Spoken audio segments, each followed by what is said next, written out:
आइए हम परमेश्वर के वचन को खोलें और मेरे साथ निकालें होशे नबी की पुस्तक, उसका 7वां अध्याय और उसका 8वां वचन। होशे नबी की पुस्तक, उसका 7वां अध्याय और उसका 8वां वचन निकाल करके इसको हम पढ़ेंगे।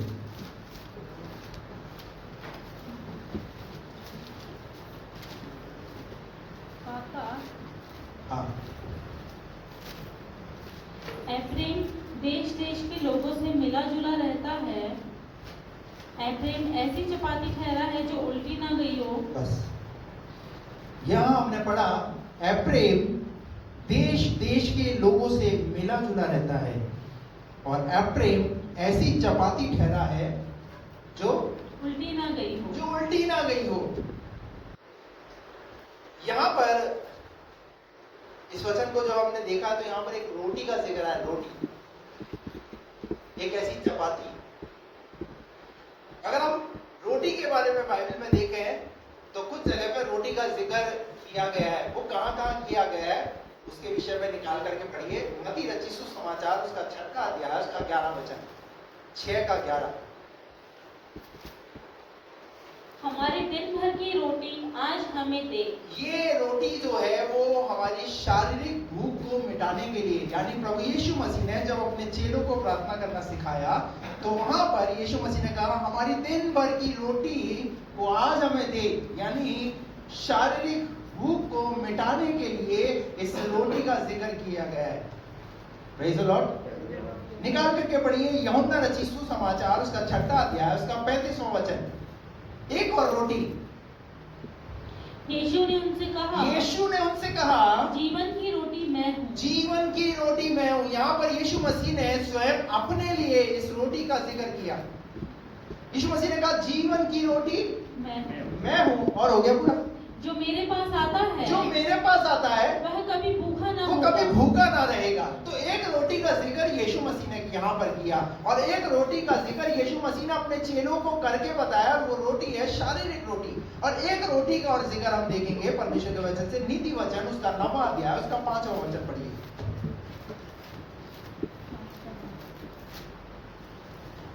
नीति वचन 9 का 5। आओ मेरी रोटी खाओ और मेरा मसाला मिलाए हुए दाख मधु को पियो। आओ मेरी रोटी खाओ और मेरे मसाला मिलाए हुए दाख मधु को पियो। ये रोटी जो है, इस आयत को जब हम पढ़ते हैं तो ये रोटी जो है वो है ज्ञान की रोटी। कौन सी रोटी? ज्ञान की रोटी। सब लोग बोलेंगे ज्ञान की रोटी। नीति वचन का लेखक यहाँ पर बोलता है आओ रोटी खाओ, मेरी रोटी खाओ और मेरे मसाला मिले हुए दाख मधुओं को पियो। यह है ज्ञान की रोटी। तो अलग अलग रोटियां हैं, अलग अलग उन रोटियों की चर्चा की गई है बाइबल के अंदर। एक है शारीरिक रोटी, एक है वो रोटी जो यीशु मसीह ने जिसके विषय में कहा जीवन की रोटी मैं हूं। जैसा भी यहां पर भी हम देखते हैं, ये जो मेज यहां जो लगी हुई है, इस मेज के विषय में हम देखते हैं यहां पर भी एक रोटी का जिक्र है बाइबल के अंदर। और एक रोटी जो हमने यहां पर देखी नीति वचन के 9 का 5 के अंदर, ये है ज्ञान की रोटी। हालेलुया। अब होशे की पुस्तक के अंदर जिस आयत को हमने पढ़ा वहां पर होशे नबी की किताब में लिखा है एफ्रेम देश देश के लोगों से। अब पहली बात, हम उस बात को आगे समझेंगे, उससे पहले हम एफ्रेम के विषय में बात कर लें। ये एफ्रेम कौन है? कितने लोगों ने एफ्रेम के बारे में पढ़ा है? हेलो, कितने लोगों ने एफ्रेम के बारे में पढ़ा है? 1 2 3। बाकी लोगों ने नहीं पढ़ा। क्यों नहीं पढ़ा? तो बाइबल में ही है एफ्रेम का जिक्र, मैं कोई बाहर से नहीं लेकर के आ रहा हूं। एक एफ्रेम का जिक्र हम होशे की किताब में देख रहे हैं, परंतु इस एफ्रेम का जिक्र उत्पत्ति की पुस्तक में है। अब एफ्रेम है कौन? एफ्रेम किसका बेटा है? किसका बेटा है? यूसुफ का। एफ्रेम के दादा का नाम क्या है? याकूब। चलिए निकालिए मेरे साथ उत्पत्ति की पुस्तक, उसका 48वां अध्याय। उत्पत्ति की पुस्तक उसका 48वां अध्याय। नहीं पता आपको तो मैं आपको आज की सुबह में इस एफ्रेम के विषय में कुछ बातें मैं बताना चाहता हूँ और यहाँ से कुछ बातों को सीखेंगे हम, उन बातों को सीखने का प्रयास करेंगे और प्रभु इन बातों के द्वारा प्रभु आज हमसे बात करेगा। हालेलुया।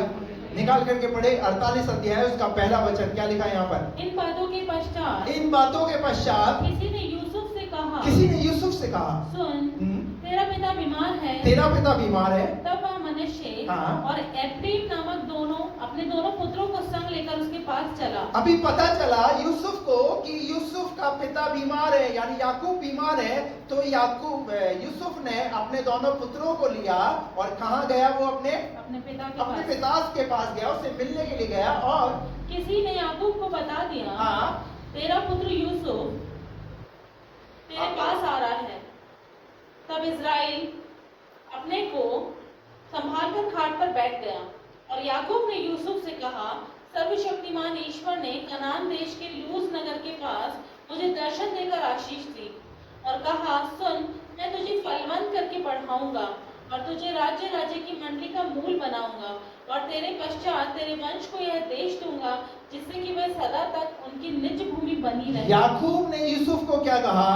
मैं सर्वशक्तिमान ईश्वर, वो सर्वशक्तिमान ईश्वर जो कनान देश का लूज नगर का, और मुझे दर्शन देकर क्या दी? उसने आशीष दी। और वो आशीष दी है, वो ये कहता है, सुन, मैं आज तुझे फुलाऊंगा और फलाऊंगा और तुझे बढ़ाऊंगा। Praise the Lord. अब इसको हम पढ़ेंगे 13 पद से। तब यूसुफ ने उन दोनों को लेकर अर्थात एफ्रेम को अपने दाहिने हाथ से। अभी सुनिए, यहाँ पर याकूब बीमार है। अब यानी वो तो अब ऐसी अवस्था के अंदर है, वो कभी भी दुनिया से जा सकता है। लेकिन यूसुफ जो है वो अपने दोनों पुत्रों को जब अपने पिता के पास लाया है, तो वो चाहता है कि इन दोनों पुत्रों को मेरा पिता क्या करे? आशीष दे। और जब वो अपने दोनों पुत्रों को लेकर के आया, तो उसके बाद क्या लिखा है? एफ्रेम को अपने दाहिने हाथ से कि वह इज़राइल के बाएं हाथ पड़े, और मनश्शे को अपने बाएं हाथ से कि वह इज़राइल के दाहिने हाथ पड़े, उन्हें उनके पास ले गया। अब वो देखिए, ये किसकी योजना है? ये किसकी योजना है? ये ध्यान से सुनना। जब आप ध्यान से सुनोगे तब तो समझ में आएगा, अंदर सब ऊपर से जाएगा। ये यूसुफ की योजना है, ये यूसुफ सोच रहा है। पर आगे क्या पढ़ा है, लिखा वहां पर? तब इज़राइल ने अपना दाहिना हाथ बढ़ाकर एफ्रेम के सिर पर जो छोटा था। याकूब का दूसरा नाम क्या है? इज़राइल। ध्यान रखना, इज़राइल ने अपना दाहिना हाथ बढ़ाकर एफ्रेम के सिर पर जो छोटा था और अपना बायां हाथ बढ़ाकर मनश्शे के सिर पर रख दिया। उसने जानबूझकर ऐसा किया। नहीं तो जेठा मनश्शे ही था। कैसे करके? हेलो, कैसे देना वो आशीष? यूसुफ लेकर के आए अपने दोनों पुत्रों को कि पिता क्या करे रे? ये यूसुफ की एक मानवीय सोच के अनुसार यूसुफ उस काम को कर रहा है। लेकिन याकूब जो है वो परमेश्वर की पवित्र आत्मा, परमेश्वर से दर्शन पा करके उस काम को कर रहा है। आप बात समझ में आ रही है आपको? आप किसकी योजना अंतर्गत चलना चाहते हैं? क्या हम अपनी, इसीलिए लिखा है नीति वचन 3:5 में, अपनी समझ का सहारा ना लेना वरन संपूर्ण हृदय से यहोवा पर भरोसा रखना। Praise the Lord. पुराने नियम के अंदर एक प्रचलन था, और वो प्रचलन ये था कि बड़े बेटे पर दाहिना हाथ रखा जाएगा, छोटे बेटे पर बायां हाथ रखा जाएगा। पर हुआ क्या?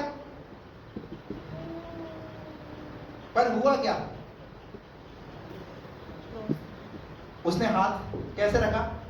क्रॉस में करके रखा। और जो छोटा बेटा था उसको क्या मिल गई? उसको पहले आशीष मिल गई, और जो बड़ा था उसको बाद में मिली। इसका मतलब परमेश्वर छोटे को बड़ा और बड़े को। हेलो, अब वो बात समझ में आ रही है? और ये आज से नहीं, बाइबल का परमेश्वर जो है ना, उसको आपको बहुत अच्छे से समझना पड़ेगा। आपको पता है इसहाक पहले पैदा हुआ, इश्माइल पहले पैदा हुआ। इश्माइल पहले पैदा हुआ, लेकिन परमेश्वर ने प्रतिज्ञा का वारिस किसे ठहराया? इसहाक को ठहराया। आपको पता है अब्राहम की जो संतान है कैन और हाबिल, आशीषित कौन हुआ? कैन हुआ, हाबिल हुआ। कैन बड़ा था, हाबिल छोटा था, लेकिन हाबिल को आशीष मिली। आपको पता है याकूब जिस अब्राहम के ऊपर अपना दाहिना हाथ रख रहा है, उसके जीवन में भी कुछ ऐसा ही घटा। याद आया? क्या याद आया? उसकी माँ ने क्या करा था? उसकी माँ ने क्या करा था? राहेल उसको लोग वस्त्र पहना करके अपने छोटे बेटे को पिता से क्या दिलवाते? आशीष दिलवाते। मैं आपको कहना चाहता हूं, परमेश्वर की योजनाओं को समझने का प्रयास कीजिए, जो परमेश्वर आपके और हमारे जीवन में करना चाहते हैं।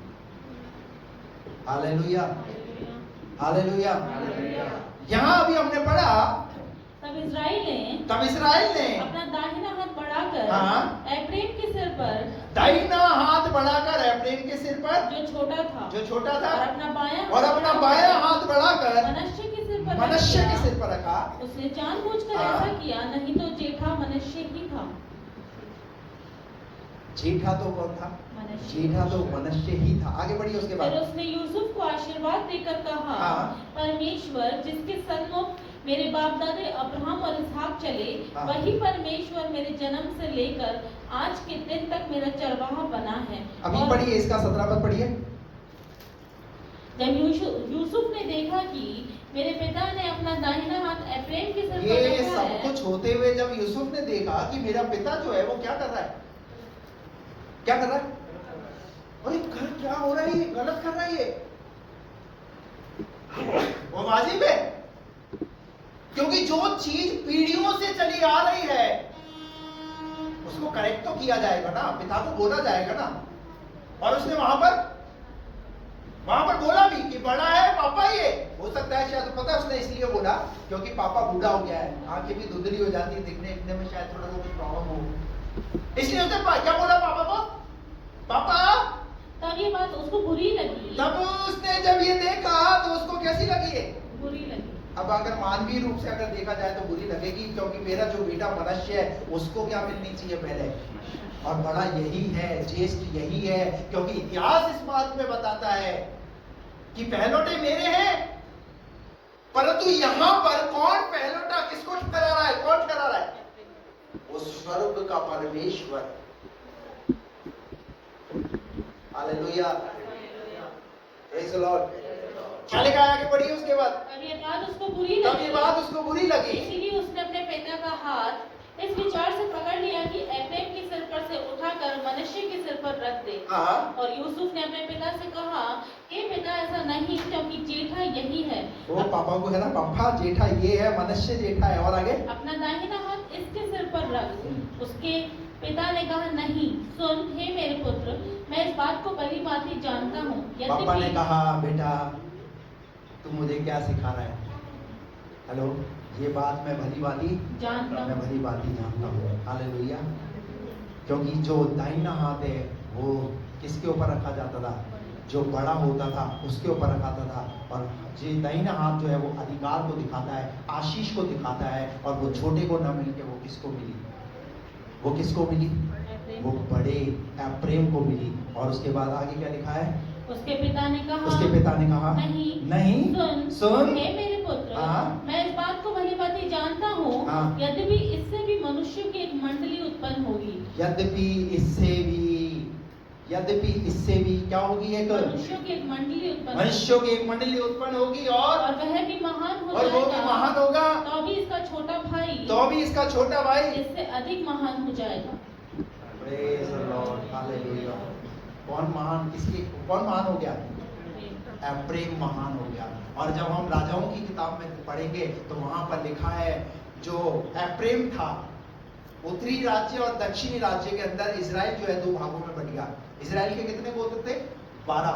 उन 12 गोत्रों में 10 गोत्र का जो अधिकारी बना वो कौन बना? वो था एफ्रेम। आप समझ रहे परमेश्वर की योजना को? जो दुनिया की दृष्टि में सबसे छोटा था, लेकिन उस स्वर्ग के परमेश्वर की दृष्टि में उस छोटे को परमेश्वर ने दुनिया में क्या बना दिया? आपको बात समझ आ रही है?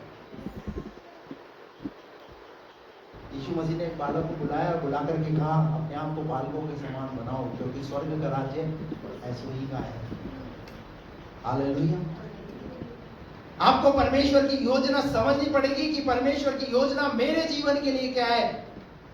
और जिस दिन आप परमेश्वर की योजना को समझ जाएंगे, उस दिन आप चाहे कोई भी चीज आपको गिराने का प्रयास करे, आपको निराश करने का प्रयास करे, और आप टूटेंगे नहीं, निराश नहीं होंगे, पर परमेश्वर की प्रतिज्ञाओं पर भरोसा रखेंगे। हालेलुया। उन प्रतिज्ञाओं का पीछा करेंगे जो कही गई हैं।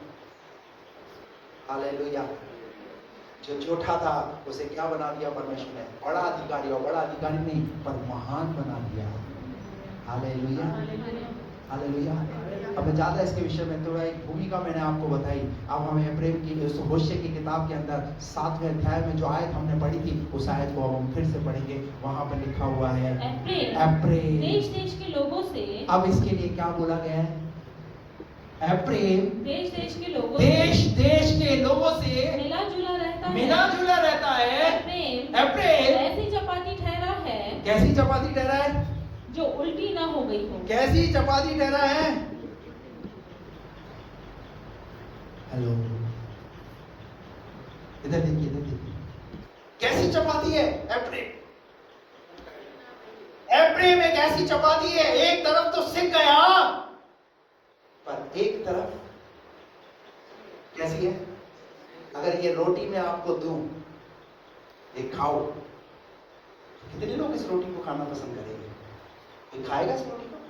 लेकिन मैं कहता हूं बच्चा भी, आपका बच्चा भी है ना, वो भी नहीं खाना पसंद करेगा। एप्रेम एक ऐसी चपाती ठहरा है जो उल्टी ना गई हो, एक तरफ तो सिक गई। अभी सुनिए ध्यान से।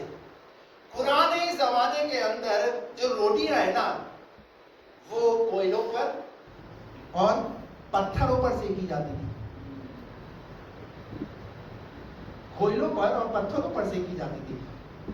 लेकिन उस सेकते वक्त अगर ध्यान नहीं दिया तो एक तरफ से तो सिक जाएगी और एक तरफ से वो कच्ची रह जाएगी। आज बहुतों की जिंदगी ऐसे ही इस रोटी के समान है। एक तरफ से तो प्रभु के दृष्टिकोण में बहुत अच्छे से चल रहे हैं और दूसरा संसारिक दृष्टिकोण। हेलो, क्या उस परमेश्वर ने एप्रेम को इस दिन के लिए बड़ा बनाया कि एक दिन ये बात उसके लिए कही जाए कि एप्रेम ऐसी चपाती ठहरा जो कटी ना गई? इसका मतलब वो देश देश के लोगों के साथ आज एक विश्वासी की भी स्थिति ऐसी है, मिला जुला रहता है। अभी देखिए रक्षाबंधन आएगा। हेलो, क्या आएगा? अभी सावन शुरू होगा, अभी झूले लगेंगे घर के अंदर, झूठा खाएंगे, झूठा थोड़ा जोर से मार। साल में एक ही बार तो आता है। बात समझ में आ रही है? रील बनाएंगे, रील झूठा देते हुए।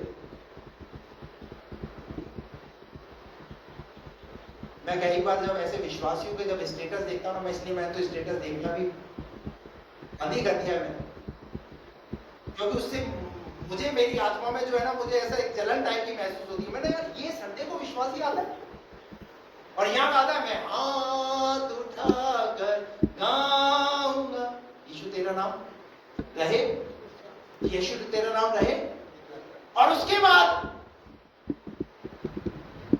फिर जब उसका स्टेटस देखो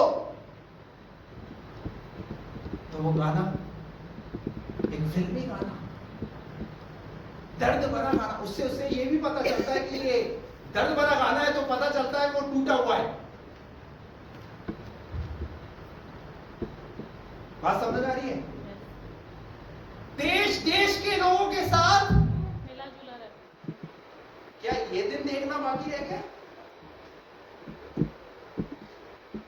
कैसी चाल चलते हो तुम? हेलो, एक ठोस विश्वासी बनिए, ठोस।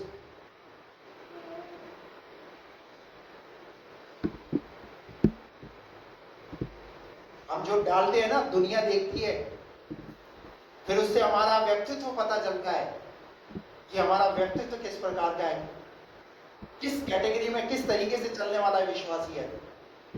आपकी एक गलती आपके आत्मिक जीवन का हनन कर सकती है। यहां पर एप्रेम के बारे में हम पढ़ रहे हैं।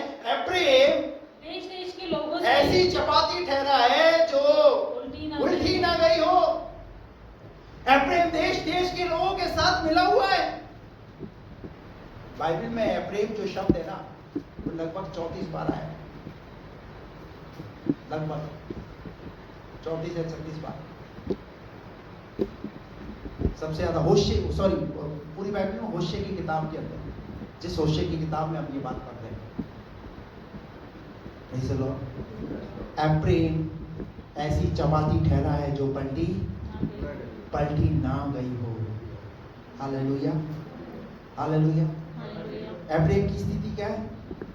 एप्रेम परमेश्वर के सामने एक धार्मिक प्रवृत्ति, कहां से? यहां से वो उसकी धार्मिक प्रवृत्ति नजर आ रही है, परंतु उसका असली जीवन, असल का जो जीवन है, वो है अन्य जातियों के साथ व्यभिचार, गलत कामों के अंदर, पाप के अंदर, उनमें लिप्त पाए जाते हैं। मिश्रित जीवन, आधे अधूरे मन से। हेलो, फिर से एक बार और पढ़ दीजिए साहब को। एप्रेम देश देश के लोगों से मिला जुला देश रहता देश है। के लोगों से मिला रहता है। एप्रेम ऐसी चपाती ठहरा है, ऐसी चपाती जो ठहरा उल्टी ना गई हो, जो उल्टी ना गई हो। Hallelujah, praise the Lord. परमेश्वर का प्यार तो देखिए। इसी एप्रेम के लिए परमेश्वर होशे की किताब, उसका 11वां अध्याय और उसका पहला वचन पढ़िए।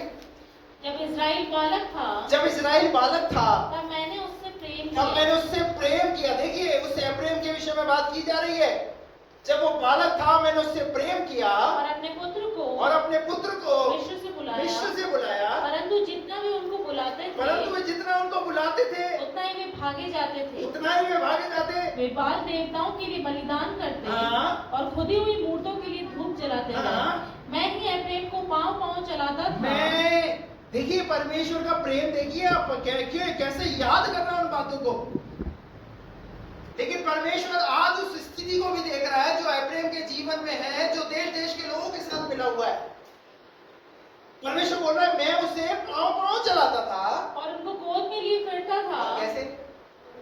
एप्रेम को मैं गोद में लिए फिरता था। मैंने बड़ा इसीलिए थोड़ी बनाया तुझे। हेलो, आज अगर वो बच्चे जो माँ बाप उन्हें पढ़ा लिखा करके उन्हें नौकरियों पर लगाते हैं, उनके लिए अपना पैसा खर्च करते हैं, आज वो बच्चा छाती चौड़ी करके ऐसे बोलता है, क्या किया तुमने हमारे लिए? मेरे लिए क्या किया आपने? अरे, तेरे लिए क्या किया? कितना सा था तू? कितनी सी थी तू? तुम जब कीले में थे, तब सूखे में पूरी रात भर तुम्हारी माँ तुम्हारी चिंता करती थी तुम्हें, ताकि तुम कीले में पड़े ना रहो, ताकि तुम बीमार ना हो जाओ।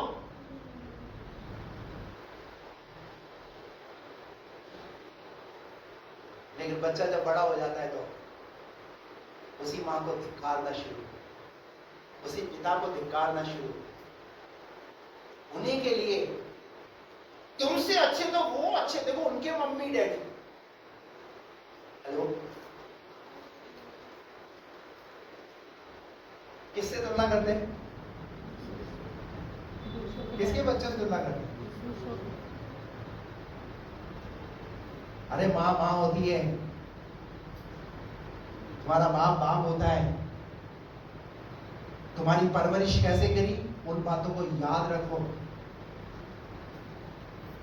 याद करते हैं पिता और माता अपने उन दिनों को जब वो बच्चे छोटे थे, जब उन्हें बोलना सिखाया। बोलना कैसे बोलता था बच्चा छोटा होता है, जब कैसे बोलता है?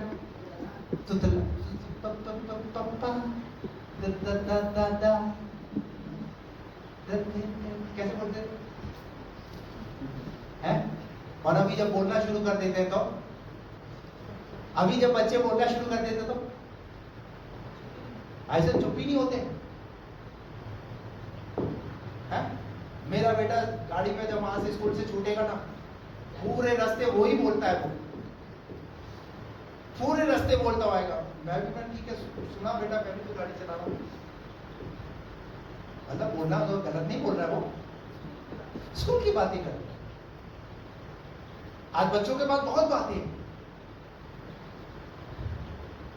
लेकिन माँ बाप के सामने ऐसे मत खड़े हो जाओ छाती चौड़ी करके कि तुमने हमारे लिए क्या किया। हेलो, बल्कि मैं तो कहता हूं आज के समय में कमलेश भाई, आप तो अपने बच्चे की जो है ना ये रील बनाना शुरू कर दो, रील के फिल्म बनाना शुरू कर दो, ताकि जब ये बड़ा हो तो आप बताओ सको, ये पूछे कि तुमने मेरे लिए क्या किया। अभी आप तो खैर बना सकते हो। हालेलुया।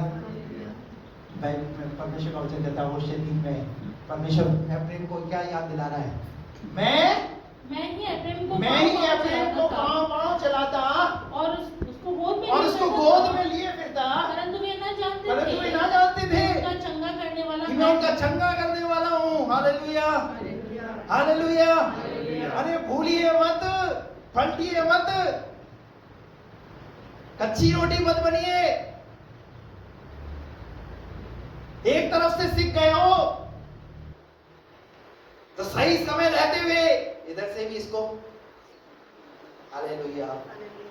एफ्रेम ऐसी चपाती ठहरा है जो पलटी ना गई।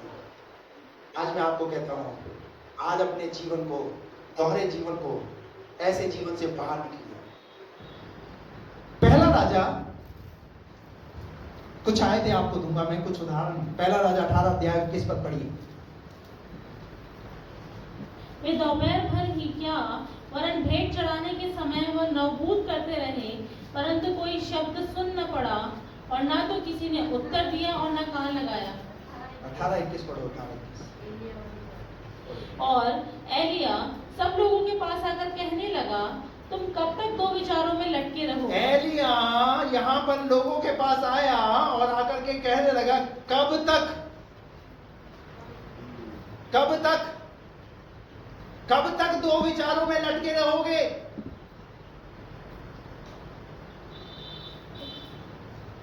अरे भैया, जो स्थिति सामने नजर आ रही है तभी तो उस बात के लिए बोला जा रहा है। एलिया को यहाँ पर इजरायली लोगों की स्थिति नजर आ रही है। क्या स्थिति नजर आ रही है? इजरायली कैसे विचार में? दो विचारों के अंदर है। तो एलिया को ये बात बोलनी पड़ी, और बोलनी पड़ी तो क्या बोला? पूरा पढ़ो उसको। तुम कब तक दो विचारों में लटके रहोगे? तुम कब तक दो विचारों में लटके रहोगे? यदि यहोवा परमेश्वर है उसके पीछे हो तुम लो, उसके पीछे हो लो, और यदि बाल हो तो उसके पीछे हो लो। अरे डिसीजन तो लो, सही चुनाव करो। हालेलुया। आज बहुत लोग दो विचारों में लटके हुए हैं। कई लोग भी सैटरडे को चर्च जाए नहीं जाए, जाए नहीं जाए। अरे जाए नहीं जाए क्या है? दोनों दो विचारों में लटकना है। Praise the Lord. प्रार्थना करूं नहीं करूं, बाइबल पढ़ूं नहीं पढ़ूं, दो विचारों में मत लटके रहो। ये दो विचार आपको क्या कर सकते हैं? आपके आध्यात्मिक जीवन को सचेत रहिए। ऐसी रोटी बनी है, कच्ची रोटी नहीं, पर दोनों तरफ से सीखी हुई। हालेलुया। एलिया ने कहा, कब तक तुम दो विचारों में लटके रहोगे? आगे बढ़ दो उसको। यदि यहोवा परमेश्वर हो तो उसके पीछे हो लो, यदि बाल हो तो उसके पीछे हो लो। प्रकाशित वाक्य 3 अध्याय 15वां और 16वां वचन, प्रकाशित वाक्य 3 का 15-16 वचन पढ़िए। जो कोई अपने भाई से बैर रखता है, जो कोई अपने भाई से हाँ बैर रखता है वह हत्यारा है, और तुम जानते हो कि किसी हत्यारे में अनंत जीवन नहीं रहता।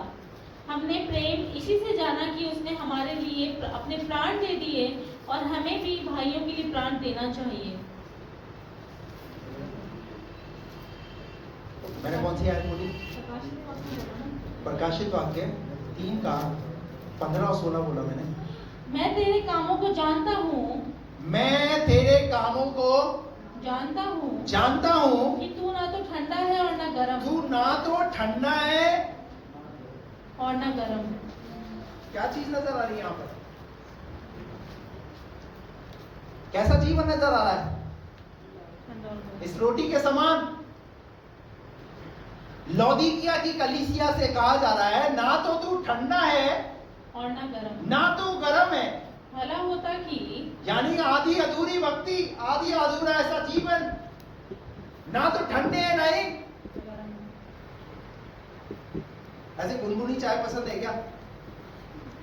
गुनगुनी चाय आपको कोई दे तो गुनगुनी चाय पियोगे? प्रभु को गुनगुना जीवन पसंद नहीं है। आज बहुत से अरे विश्वासियों का जीवन कैसा है हो गया? गुनगुना हो गया। ये बात लौदीकिया की कलीसिया को प्रभु को क्यों बोलनी पड़ रही है? इसका मतलब उनका जीवन कैसा चल रहा है? गुनगुना जीवन चल रहा है। अपनी मर्जी से आए तो आ गए, जा रहे तो जा रहे, बाइबल पढ़ रहे तो पढ़ रहे, प्रार्थना कर रहे तो कर रहे, कुछ अच्छा नहीं लग रहा।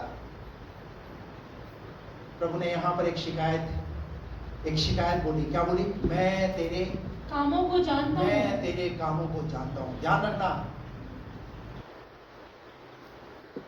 आपके कामों को और भी कोई नोट कर रहा है। आपके कामों को और भी कोई नोट कर रहा है। वो कौन है? वो है परमेश्वर। जैसे इस कलीसिया के लिए कहा जा रहा है, मैं तेरे कामों को जानता हूं कि तू ना तो ठंडा है और ना गर्म, ना तू गर्म है। और भला होता कि तू तू ठंडा या गर्म ठंडा होता या गर्म होता। इसीलिए कि तू गुनगुना है और ना ठंडा है ना गर्म। मैं तुझे अपने मुंह से उगलने पर हूँ। क्या करने पर हूँ? मैं तुझे निकालने पर हूँ, उगलने पर, छोड़ने पर हूँ तुझे। क्या कोई चाहता है कि प्रभु किसी को छोड़े? लेकिन प्रभु को गुनगुनी जिंदगी पसंद नहीं है। हालेलुया। निकाल करके पढ़ेंगे मत्ती रचित सुसमाचार 26 अध्याय उसका 14 पद से। मत्ती 26 का 14 पद से।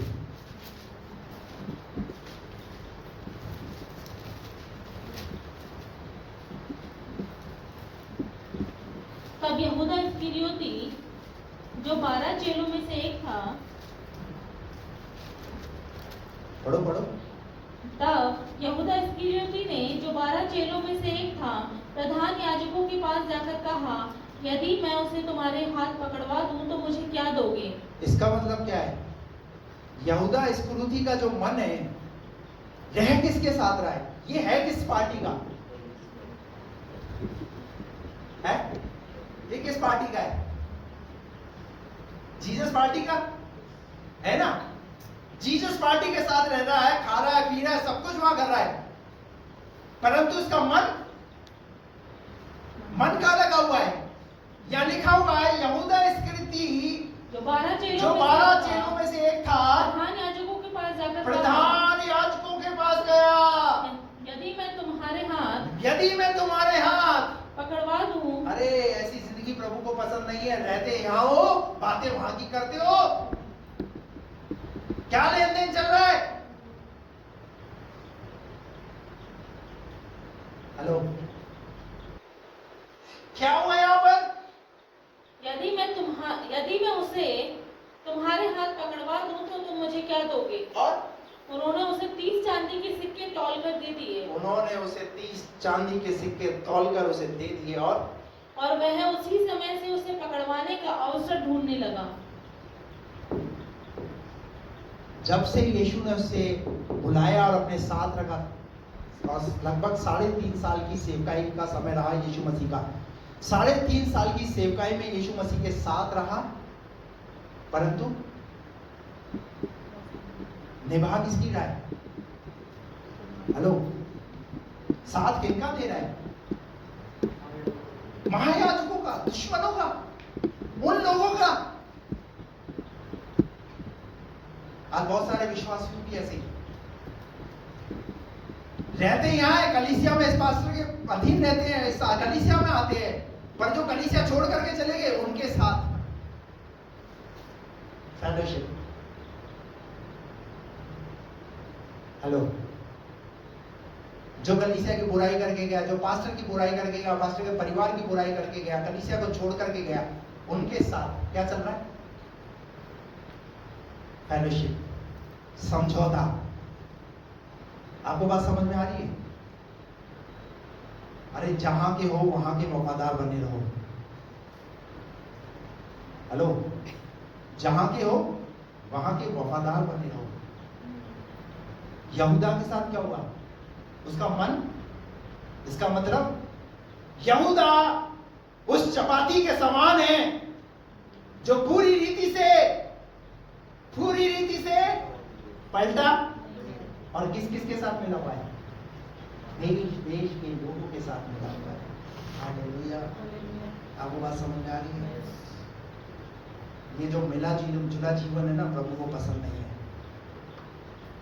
ये मिला जुला जीवन प्रभु को पसंद नहीं है। इसीलिए एलिया ने उस वेदी पर खड़े होकर के वहां पर बड़ी भीड़ के सामने ऐलान किया, यदि अगर परमेश्वर है तो परमेश्वर के हो जाओ, अगर बाल है तो बाल के हो जाओ, चुन लो, आज तुम्हारे सामने एक डिसीजन है। हालेलुया। एक और उदाहरण बता करके मैं बंद करूंगा। निकाल करके पढ़िए प्रेरितों के काम उसके 5वें अध्याय में। आप सब जानते हैं इस उदाहरण को।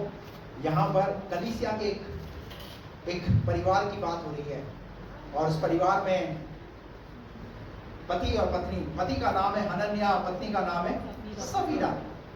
क्या लिखा है उसके विषय में? हनन्याह नामक एक मनुष्य है, हनन्याह नाम एक मनुष्य है, और उसकी पत्नी सफीरा ने कुछ भूमि बेची और उसके दाम में से कुछ रख छोड़ा। और यह बात उसकी पत्नी भी जानती थी। दोनों जानते हैं कि जो भूमि बेची है उसमें से उन्होंने कुछ अपने पास रख लिया और कुछ हिस्सा परमेश्वर के भवन में पतरस के पास ले जाकर के उन्हें दे दिया। पतरस ने कहा, हे हनन्याह, शैतान ने तेरे मन में ये बात क्यों डाली कि तू पवित्र आत्मा से झूठ बोले? यहाँ क्या नजर आ रहा है? यहाँ भी हम देखते हैं इन दोनों के जीवन में, कलीसिया में आते हैं, कलीसिया में आराधना करते हैं, प्रार्थना करते हैं, परंतु मन काय में लगा हुआ है? काय में? भूमि बेची तो अच्छे दामों में बिक गई, और जब अच्छे दामों में बिक गई तो मन में आ गया लालच। क्या आ गया? लालच। क्या लालच आ गया? अरे पादरी साहब को क्या पता चलेगा, दे दो थोड़ा सा, और ले जाकर के थोड़ा सा रख दिया ले जाकर के। पर पवित्र आत्मा तो सबको पता है ना, पवित्र आत्मा को जब ये बात पता चली, जब सौदा हो रहा था, ऐसे करो, जब क्या हो रहा था? जब सौदा हो रहा था, उस पादरी ने तुम्हारे लिए प्रार्थना करी कि प्रभु इसकी भूमि अच्छे से बिक जाए, इसकी जमीन बिक जाए, इसका मकान बिक जाए। जब अच्छा सौदा हो गया तो क्या आ गया मन में? अब लाखों की गड्डियां आने लगी। तो लगा 500 रुपए पकड़ा दो पादरी। हेलो, बात यहाँ पैसे की नहीं है, बात यहाँ पर मन की है। बाइबल कहती है जब तुम्हारा मन निष्कपट होगा ना, तो उस निष्कपट मन में परमेश्वर अपनी सामर्थ होगा। जिस दुआ से तुम्हारा मकान बिकता है, जिस दुआ से तुम्हारी जमीन बिकती है, जिस दुआ से तुम्हारे घर के काम होते हैं, जब उसको देने की बात आती है, तब 200 रुपया 500 रुपया प्रभु को चढ़ा देते हैं। खुश, प्रभु भी खुश, पादरी साहब भी खुश। किसके साथ धोखा कर रहे हो? किसके साथ धोखा कर रहे हो? जब नहीं बिक रहा था तो रो रहे थे, मकान के लिए दुआ करो, मकान के लिए दुआ करो, जमीन के लिए दुआ करो। इस प्रॉपर्टी के लिए दुआ करो। माफ करना, मैं किसी के लिए पर्टिकुलर बात नहीं कर रहा हूँ, मेरा एग्जाम्पल है इसलिए मैं इसलिए बात कर रहा हूँ, कोई अदरवाइज ना ले इसको। लेकिन जब बिक जाती है तो यहां पर कैसा जीवन नजर आ रहा है? दोहरा जीवन, दोहरा जीवन। क्योंकि अगर 4 का आखिर का पद पढ़ोगे ना तो आपको बात समझ में आएगी। वहां क्या लिखा है? उसकी कुछ भूमि थी, उसकी कुछ भूमि थी जिसे उसने बेचा, हाँ, और दाम के रुपए लाकर हाँ, प्रेरितों के पांव पर रख दिए। देखिए पहले जब चौथे अध्याय में पढ़ोगे तो और भी लोग थे, सिर्फ यही लाकर नहीं दे रहे, और लोगों ने भी ला ला करके दिया, ला ला करके दिया। कहां? प्रभु के लिए, प्रभु के राज्य के लिए। वहां पर उनका चरित्र नजर आ रहा है, वहां पर उनका हृदय नजर आ रहा है। लेकिन यहां पर 5वें अध्याय के अंदर एक ऐसा हृदय नजर आ रहा है जब पवित्र आत्मा जोरों के साथ, शोरों के साथ काम कर रहा है, भरपूरी के साथ काम कर रहा है, चिन्ह और चमत्कार हो रहे हैं। ऐसे में शैतान ने गड़बड़ी को पैदा करने का काम किया, लोगों के मन को, लोगों के हृदय को कठोर किया, ताकि ये दे नहीं, अगर देंगे तो प्रभु का काम बढ़ेगा। जब नौकरी नहीं लग रही थी तो दुआ करो, दुआ करो, जब नौकरी लग जाती है। पादरी साहब को क्या मिल रहा है? अरे याद करो उन दिनों को, आज जो तुम्हारे काम हुए ना, खुदा के अनुग्रह और खुदा की सामर्थ के द्वारा हुए। उस खुदा के प्रति अपने हृदय को खुला रखो, खुला। हालेलुया। एप्रेम ऐसी चपाती ठहरा है जो पलटी, एक तरफ से तो सिक गया, पर एक तरफ से आज बहुतों के विश्वासियों के जीवन भी ऐसे हैं। एक तरफ से तो ऐसा नजर आ रहा है, अभी यहां से अगर मैं आपको दिखाऊं तो कैसा नजर आ रहा है? हेलो, उधर से आपको, परंतु मैं यहां से जब देख रहा हूं तो ये रोटी मुझे कैसी नजर आ रही है? अब मैं इस रोटी के विषय में क्या बोलूंगा कि ये, सब लोग बोलिए ना, ये कच्ची है। आप लोग बोलिए ये रोटी, सब लोग नहीं बोल रहे। आप लोगों को रोटी कैसी नजर आ रही है? ऐसा ही आज इंसान के जीवन का चरित्र नजर आ रहा है। आपको लग रहा है ना हम ठीक है, लेकिन परमेश्वर जब हमारे चरित्र को देख रहा है तो वो बिल्कुल भी ठीक नजर नहीं आ रहा, वो कच्चापन नजर आ रहा है।